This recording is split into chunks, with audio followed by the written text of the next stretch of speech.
La mort de Muammar Kadhafi en 2011 n'a pas seulement mis fin à un régime, elle a déclenché un effet domino qui continue de secouer le Sahel, l'Afrique de l'Ouest et même l'équilibre géopolitique du continent. De Tripoli à Bamako, de Niamey à Ouagadougou, les conséquences sont profondes et l'émergence de figures comme Ibrahim Traoré ne peut être comprise sans revenir à cet événement fondateur. Ici, le professeur Franklin Nyamsi revient sur le lien entre la chute de Kadhafi et la tentative de coup d'État contre Ibrahim Traoré orchestrée par Damiba. C'est pour sauver la domination du pétrodollar, c'est pour sauver la domination occidentale en Afrique que le camarade Muammar el-Kadhafi, qui était à la tête du pays le plus prospère du continent africain, a été assassiné par la coalition occidentale. Mais vous devez savoir que cette coalition a procédé à l'assassinat de Muammar el-Kadhafi dans le cadre d'un plus vaste plan de déstabilisation totale du continent africain. Ce plan comprenait le Sahel, le golfe de Guinée, le bassin du Congo, le bassin du Zambèze et finalement la grande puissance africaine d'Afrique du Sud. Ainsi, l'OTAN a prévu de détruire la Libye en association avec ces deux groupes de mercenaires créés dans les années 80 et au début des années 2000 et appelés abusivement Al-Qaïda et l'État islamique. Il était prévu qu'après l'invasion et la destruction de la Libye, les mêmes groupes de mercenaires de l'OTAN envahissent tous les pays du Sahel, obligeant tous les pays du Sahel à accepter l'installation des bases militaires occidentales, la recolonisation occidentale du continent africain. C'est ce qui fut fait. Alors même que les puissances de l'OTAN étaient associées aux terroristes pour détruire la Libye, elles firent semblant de venir aider les pays sahéliens à partir de 2011-2012, lorsque leurs propres mercenaires avaient envahi le Mali, envahi le Burkina Faso, envahi le Niger, le Tchad, le Cameroun, le Nigeria.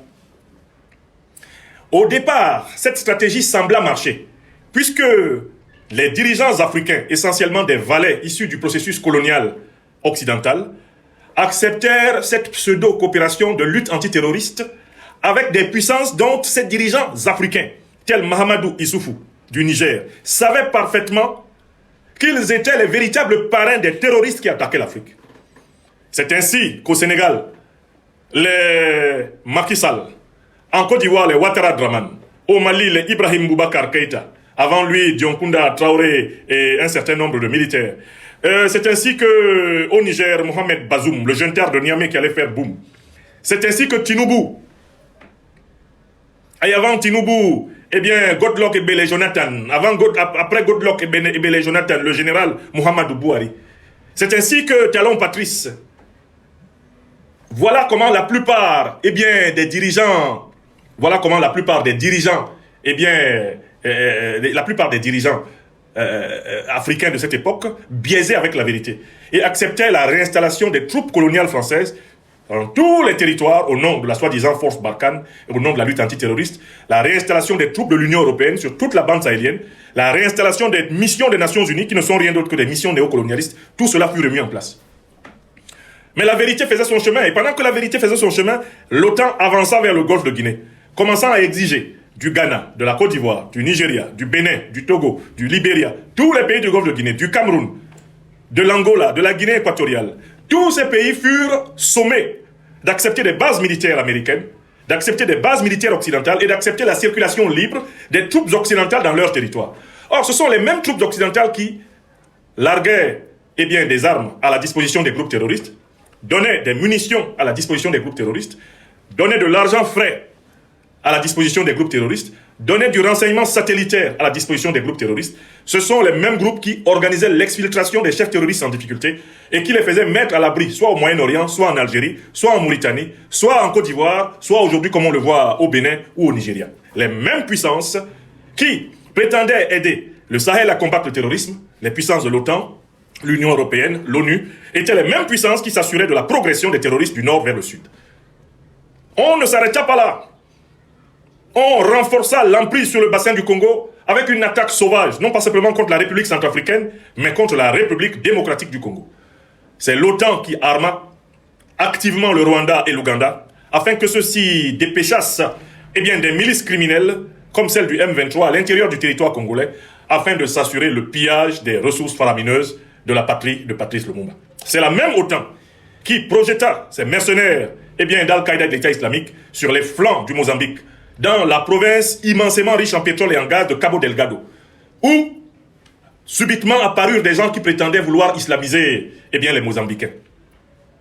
Dans la trace de ces mercenaires, l'OTAN força le gouvernement mozambicain à accepter l'installation des grandes multinationales pétrolières occidentales, dont la fameuse Total, qui marche toujours dans le sillage des terroristes pour prendre possession des réserves pétrolières et gazières des Africains et oser prononcer que la France serait producteur de pétrole, productrice de pétrole. Tous ces gens-là ont pour intention, au final, d'attaquer l'Afrique du Sud, qui est le premier producteur d'or du continent, et ainsi de s'assurer une suprématie totale sur l'Afrique, selon la stratégie de l'ordre par le chaos. Le problème, c'est que un jour de 2020 au Mali, apparurent au sommet du pays des officiers qui avaient combattu ce plan dans le nord de leur propre pays. Des officiers qui, rassemblés autour du président Assimi Goïta, avaient été humiliés par l'armée française. Lorsqu'ils s'apprêtaient à reprendre la ville de Kidal, tenue par les terroristes, des officiers qui dirigeant les forces spéciales maliennes avaient été désarmés par l'armée française et qui avaient découvert ici même au Mali le double jeu de la France dans la lutte antiterroriste. Ces officiers, portés par les colères et la révolution populaire malienne, accédaient au pouvoir.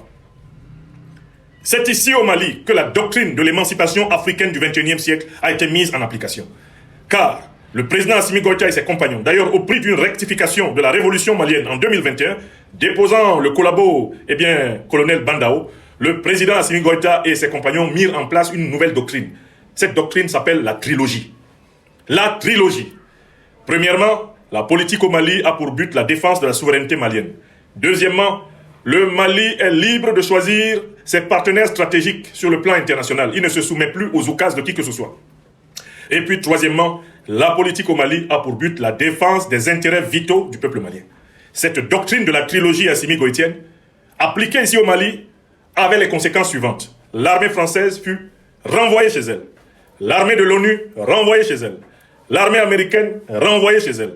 Les armées européennes renvoyées chez elle. Pourquoi ? Mais parce que l'armée française, les armées européennes, américaines, étaient étroitement complices des organisations terroristes qui ont attaqué la Libye et par conséquent qui ont attaqué le Mali et le Sahel.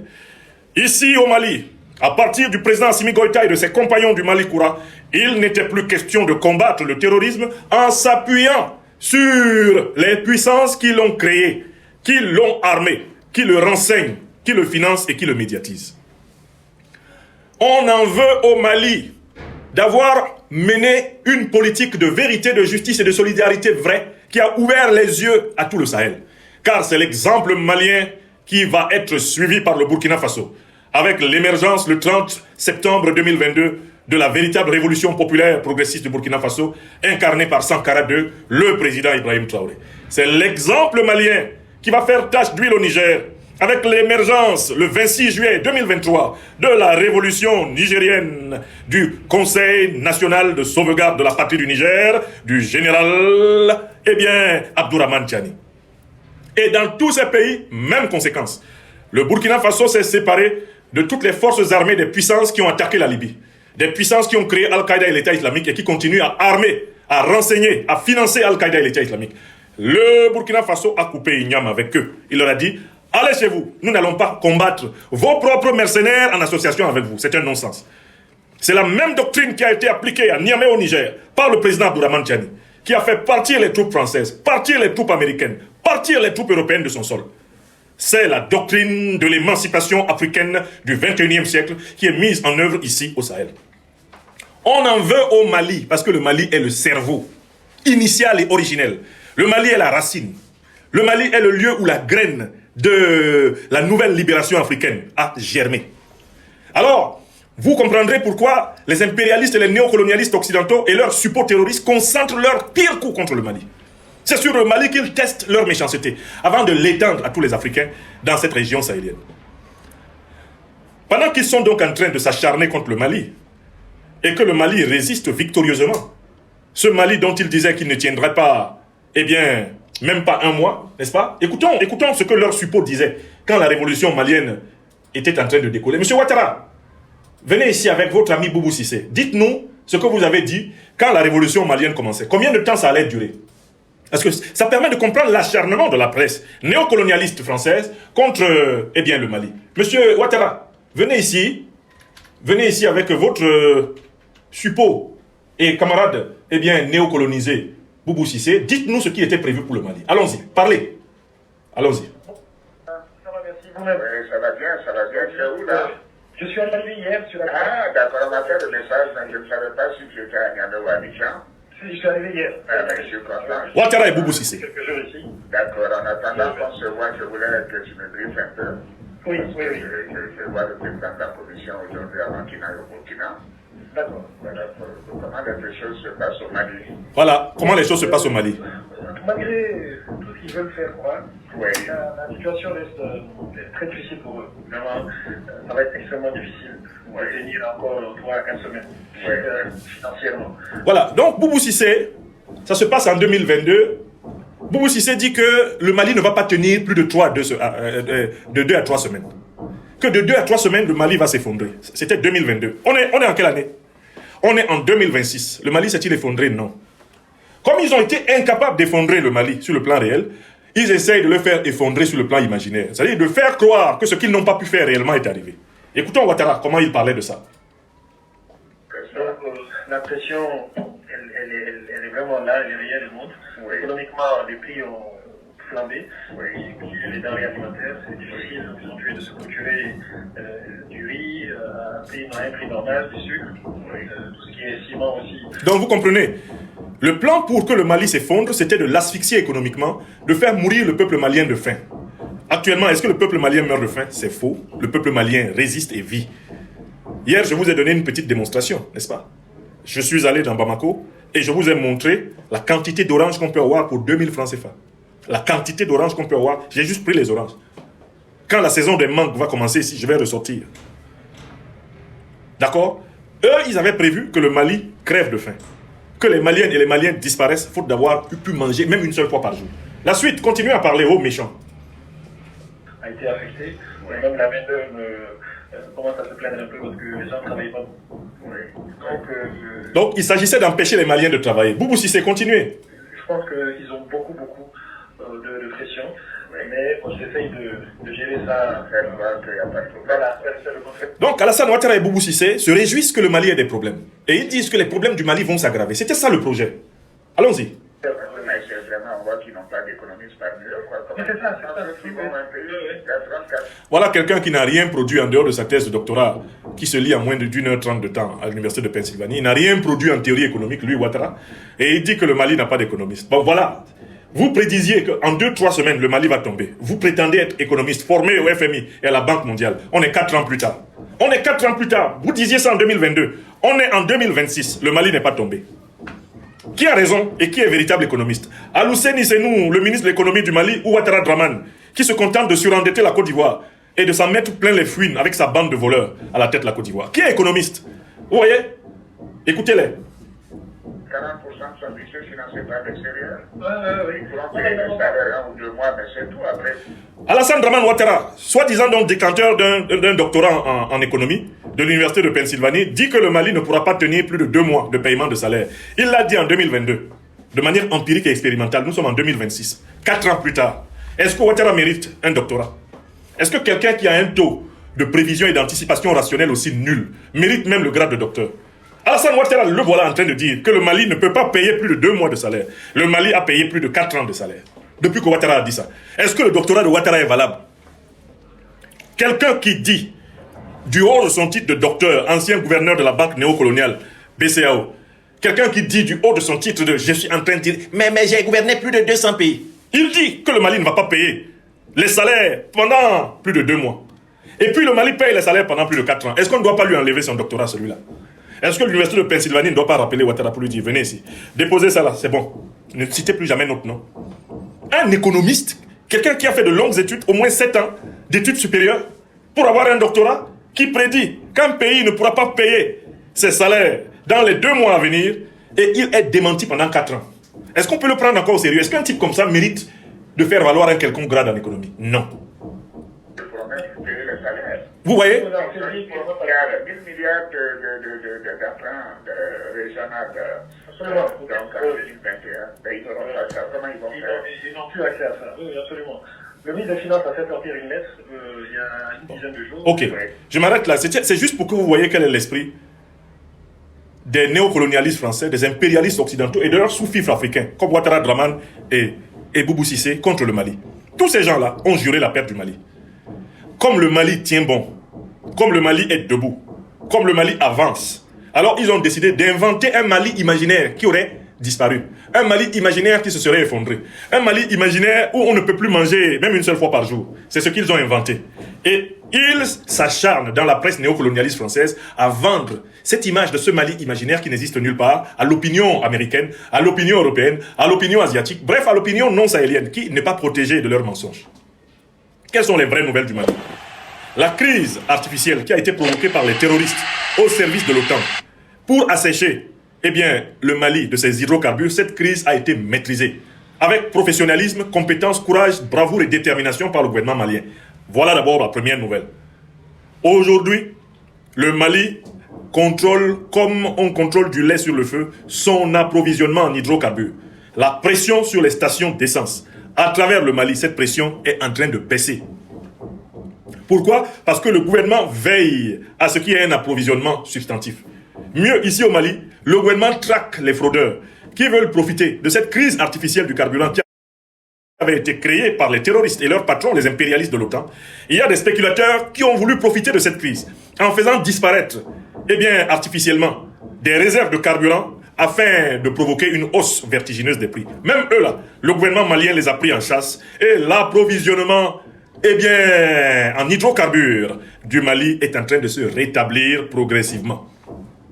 Le retour complet, total à la normale est presque assuré.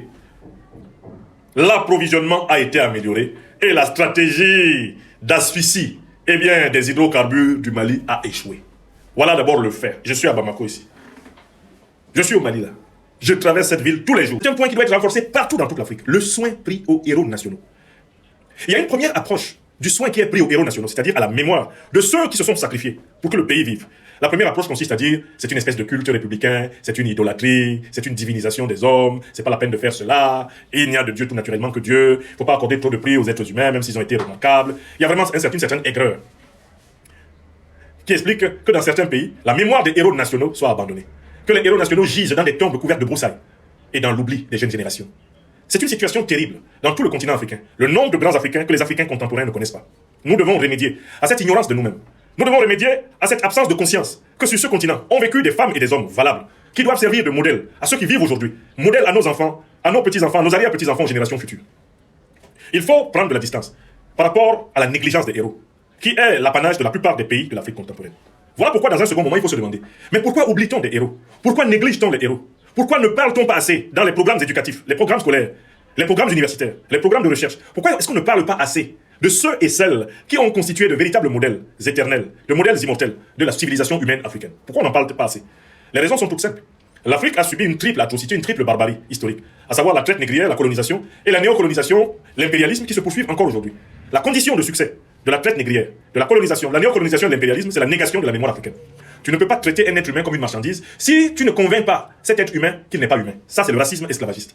Tu ne peux pas coloniser un être humain, une société, sans t'attaquer à la culture de cette société, sans détruire la culture de cette société et essayer d'assimiler cette société à la tienne, toi le colon. Et c'est cela la barbarie coloniale, la négation de la civilisation africaine, la négation de la culture africaine, qui s'accompagne tout naturellement de la négation des héros et des héroïnes de l'Afrique. Donc, le racisme négrier, le colonialisme, le néocolonialisme et l'impérialisme ont besoin de la négation de la mémoire nationale africaine. Il faut nier que les Africains aient été grands à travers l'histoire multimillénaire, qu'ils aient été grands dans les siècles qui nous précèdent. C'est une condition essentielle pour les dominer. Écoutez-moi bien, la domination a besoin de l'ignorance de soi pour se justifier. La domination a besoin que certains Africains croient vraiment que leurs ancêtres étaient des Gaulois. La domination a besoin qu'on pense que les sociétés africaines auraient été, pendant plusieurs millénaires, des sociétés sans écriture. La domination consiste à faire croire que la philosophie, les sciences, les arts et les techniques que nous connaissons aujourd'hui sur la Terre seraient nées par miracle en Grèce. La domination a besoin de ce type de concept fumeux pour se légitimer. La domination a besoin de la négation de l'expérience religieuse traditionnelle africaine, de présenter les Africains comme étant des gens qui, avant la rencontre de l'Asiatique moyen-oriental, avant la rencontre du blanc occidental, adoraient essentiellement Satan et ses démons. La domination a besoin de dire que nos ancêtres ne connaissaient pas le vrai Dieu et que le vrai Dieu nous a été importé, que le vrai Dieu nous a été apporté. La colonisation a besoin de l'aliénation culturelle.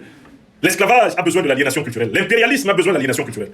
Donc le mépris de nos héros et de nos héroïnes est une condition même de notre domination. Voilà pourquoi dans tous les pays africains où les héros et les héroïnes véritables du pays ne sont pas honorés, il y a à la tête du pays un ennemi de son peuple.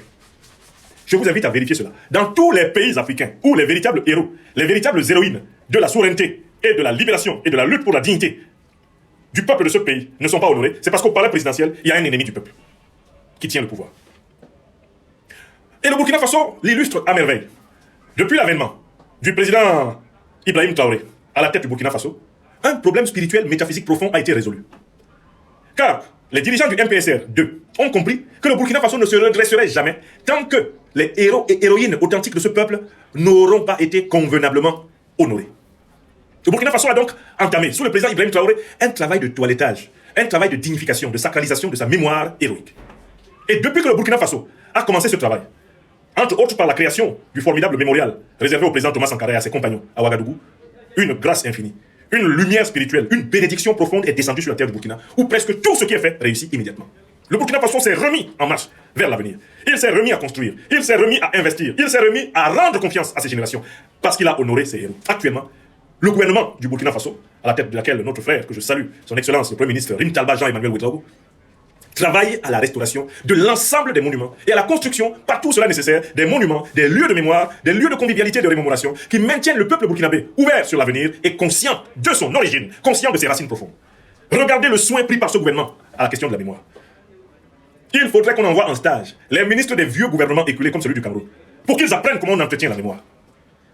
Comparez le traitement de la mémoire au Cameroun au traitement de la mémoire au Burkina Faso. Comparez le traitement de la mémoire au Gabon au traitement de la mémoire, ou le traitement de la mémoire au Congo-Brazzaville au traitement de la mémoire. Regardez comment les pays qui sont dirigés par les valets de la France-Afrique ont un mépris souverain pour cela même qui doit constituer le limon, la semence de la refondation nationale. Je tiens à saluer les autorités burkinabées, le président Ibrahim Traoré et ses compagnons, pour le travail remarquable qu'ils abattent. On peut prendre un modèle sur le travail qui est en train d'être fait sur les héros et les héroïnes nationaux. Au niveau du Burkina Faso, on peut vraiment appliquer de manière mathématique les solutions qu'ils ont adoptées pour rénover, soigner, restaurer, dignifier, valoriser la mémoire de leurs héros. On les applique partout en Afrique, et l'Afrique, eh bien, elle se met au diapason vibratoire du Burkina Faso contemporain. Vous savez, des travaux par exemple, comme l'initiative Faso Mebo, qui est devenue maintenant une initiative officielle institutionnelle. Ces travaux ne sont pas possibles dans un pays dont la jeunesse, les femmes, les enfants, les adultes et les vieillards n'ont pas été remis en connexion avec les énergies ancestrales. L'énergie avec laquelle des projets comme Faso Mebo sont en train de fonctionner au Burkina Faso, il n'y a pas que les vivants qui travaillent dedans. Je vous dis que même les tombes du souvenir sont ouvertes pour que les projets de Faso Mebo marchent. Ces pavés qui embellissent les villes du Burkina Faso, ces ponts, ces routes qui germent de partout, elles ne sont pas seulement construites par les vivants, elles le sont aussi par les morts, qui, comme nous l'a dit le grand Birago Diop, ne sont pas morts. Oui, au Burkina Faso, on vérifie le poème de Birago Diop, que vous connaissez sans doute, mais peut-être que vous n'avez pas médité. C'est un poème qui renvoie à la profondeur de la civilisation africaine, qui est une civilisation enracinée dans la connexion, la communion des morts et des vivants.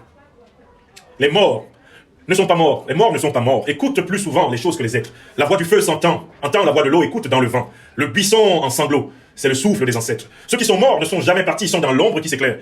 Et dans l'ombre qui s'épaissit, les morts ne sont pas sous la terre, ils sont dans l'arbre qui frémit, ils sont dans le bois qui gémit, ils sont dans l'eau qui coule, ils sont dans l'eau qui dort, ils sont dans la case, ils sont dans la foule, les morts ne sont pas morts. Ceux qui sont morts ne sont jamais partis, ils sont dans le sein de la femme, ils sont dans l'enfant qui vagit. Ils sont dans le tison qui s'enflamme, les morts ne sont jamais sous terre, ils sont dans le feu qui s'éteint, ils sont dans le rocher qui geint, ils sont dans les herbes qui pleurent, ils sont dans la forêt, ils sont dans la demeure.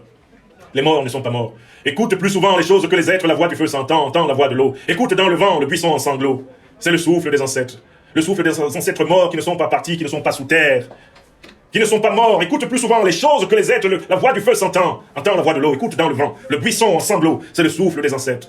Il redit chaque jour le pacte, le grand pacte qu'il lie à la loi notre sort, aux actes des souffles plus forts, le sort de nos morts qui ne sont pas morts, le lourd pacte qui nous lie aux actes des souffles qui se meuvent, dans le lit et sur les rives du fleuve, dans plusieurs souffles qui se meuvent, dans le rocher qui gêne, dans l'herbe qui pleure, des souffles qui demeurent, dans l'ombre qui s'éclaire ou s'épaissit, dans l'arbre qui frémit, dans le bois qui gémit, et dans l'eau qui coule et dans l'eau qui dort, des souffles plus forts qui ont pris le souffle des morts qui ne sont pas morts. Des morts qui ne sont pas partis, des morts qui ne sont plus sous terre. Écoute plus souvent les choses que les êtres. Birago Diop. Si vous allez au Burkina Faso, vous allez voir concrètement ce poème mis en œuvre dans la renaissance civilisationnelle du pays. La connexion vivante de ceux qui ont servi la cause commune avec ceux qui la servent aujourd'hui et la transmission aux jeunes générations de la conscience et de la mémoire historique. C'est essentiel. Que Dieu accorde aux dirigeants actuels du Burkina Faso longue vie pour continuer à accomplir ce qu'ils accomplissent bien.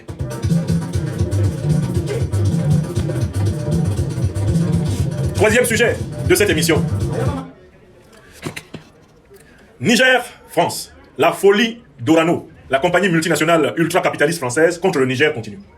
J'ai lu avec beaucoup d'indignation un article publié sur le site français Le Monde.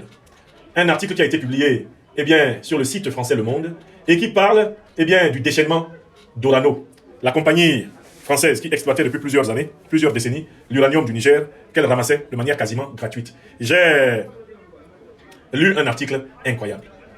Cet article est publié le 22 janvier 2026 à 11h. Et il est publié par Le Monde avec l'Alliance France Presse. Niger, Orano promet d'agir en justice contre quiconque voudrait mettre la main sur son uranium. Voilà ce qu'écrit ce misérable journal du Monde. Le groupe industriel français a annoncé mercredi poursuivre ses actions juridiques contre l'État nigérien qu'il a exproprié. Il a également fait savoir que le chargement d'uranium qui a quitté fin 2025 le site de la Somaïr se trouve bloqué à La chute de Muammar Kadhafi en 2011 est souvent présentée comme un épisode libyen, une page tournée dans l'histoire d'un régime autoritaire renversé par une coalition internationale au nom de la démocratie et de la protection des civils. Pourtant, pour le Sahel et pour une grande partie de l'Afrique, cet événement n'a jamais été une simple affaire intérieure de la Libye. Il a marqué un tournant historique majeur, une fracture profonde dont les effets se font encore sentis aujourd'hui à travers l'insécurité chronique, la montée du terrorisme, l'effondrement des États, les coups d'État à répétition et l'émergence de nouvelles figures politiques et militaires comme Ibrahim Traoré. Comprendre le Sahel contemporain sans revenir à la chute de Kadhafi revient à lire un livre en commençant par le dernier chapitre. Avant 2011, la Libye de Kadhafi occupait une place centrale, bien que controversée, dans l'équilibre géopolitique africain. Pendant plus de 40 ans, le dirigeant libyen a bâti un régime autoritaire, mais structuré, fondé sur un contrôle strict du territoire, des frontières et des flux humains et militaires dans le Sahara. La Libye n'était pas seulement un État pétrolier, elle était un verrou stratégique entre l'Afrique subsaharienne et l'Afrique du Nord, entre le Sahel et le Méditerranée. Kadhafi avait compris très tôt que la stabilité du désert conditionne celle de toute la sous-région. Il entretenait des relations étroites avec de nombreux pays sahéliens, finançait des protégés d'infrastructures, soutenait certaines élites politiques et militaires et employait des centaines de milliers de travailleurs venus du Mali, au Niger, du Tchad, du Burkina Faso et du Soudan. La Libye jouait aussi un rôle de médiateur dans plusieurs conflits africains, parfois de manière intéressée, mais souvent efficace. Sur le plan idéologique, Kadhafi portait un projet panafricaniste ambitieux, voire utopique, qui visait à réduire la dépendance de l'Afrique vis-à-vis des puissances occidentales. Il défendait la création institutionnelle financière. Il défendait la création d'institutions financières africaines indépendantes, d'une monnaie africaine adossée à l'or et d'une union politique capable de parler d'une seule voix sur la scène internationale. Ce projet, bien que critiqué et parfois instrumentalisé par le régime libyen, inquiétait profondément cette impuissance occidentale, notamment en Europe.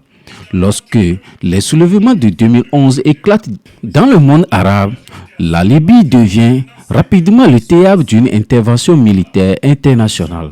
Sous couvert de protéger les civils, l'OTAN intervient massivement, détruit l'appareil militaire libyen et contribue directement à la chute du régime. Mais là où l'histoire bascule, c'est dans l'après-Kadhafi.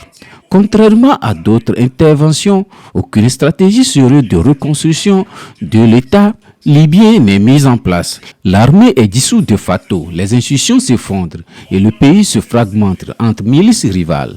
Les immenses arsenals libyens, parmi les plus importants en Afrique, sont pillés et disséminés dans toute la sous-région sahélo-saharienne. Des armes lourdes, des missiles sol-air, des véhicules militaires et des tonnes de munitions se retrouvent entre les mains de groupes armés, de trafiquants et de mouvements extrémistes. Les combattants Touaregs qui avaient servi dans l'armée libyenne pendant des années retournent massivement vers le Mali et le Niger lourdement armés et sans perspective. En 2012, le Mali s'embrase. Une rébellion Touareg éclate dans le nord du pays, rapidement dépassée par des groupes djihadistes qui profitent du vide sécuritaire pour s'implanter durablement. En quelques mois, Le nord du Mali s'échappe. Le nord du Mali échappe totalement au contrôle de l'État. Un coup d'État militaire renverse le pouvoir à Bamako, révélant la fragilité institutionnelle du pays.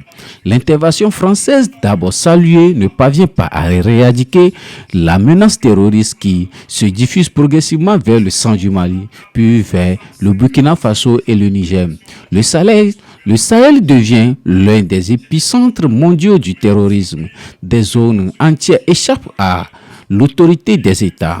Des millions de civils sont déplacés, des milliers de soldats et de civils perdent la vie. Avant 2011, le Burkina Faso était relativement épargné par ce type de violence. 10 ans plus tard, il devient l'un des pays les plus touchés au monde par les attaques armées. Le Niger, déjà fragilisé, subit une pression sécuritaire croissante à ses frontières. Les routes du trafic d'armes, de drogue et de migrants se multiplient, transformant la région en un espace de non-droit. Pour de nombreux Africains, il devient évident que le terrorisme sahélien n'est pas une fatalité culturelle ou religieuse, mais la conséquence directe d'un effondrement géopolitique provoqué par une intervention extérieure mal préparée et irresponsable.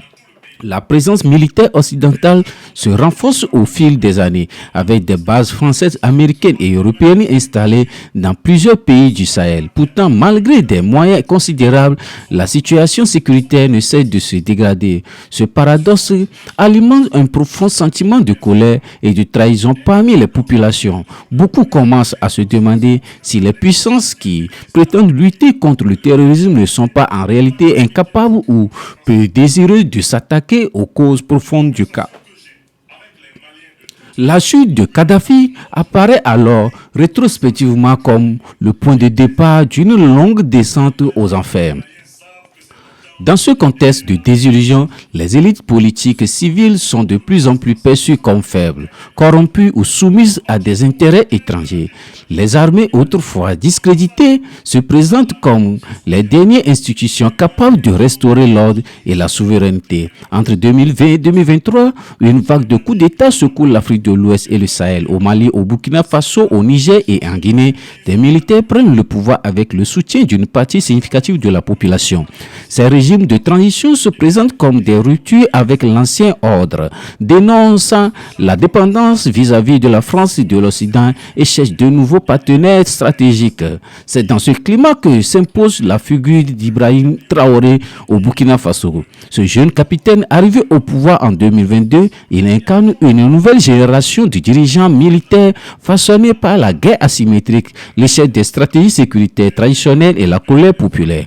Ibrahim Traoré est d'une certaine manière un enfant politique de la chute de Kadhafi. Sans le chaos libyen, sans l'explosion du terrorisme sahélien, sans l'effondrement progressif des États de la région, son ascension aurait été impensable. Son discours tranchant avec celui des élites précédentes, il parle de souveraineté, de dignité, de rupture avec les systèmes jugés néocoloniaux. Il assume une défiance ouverte avec la France et se rapproche d'autres partenaires comme la Russie, la Turquie ou la Chine dans une logique de diversification stratégique.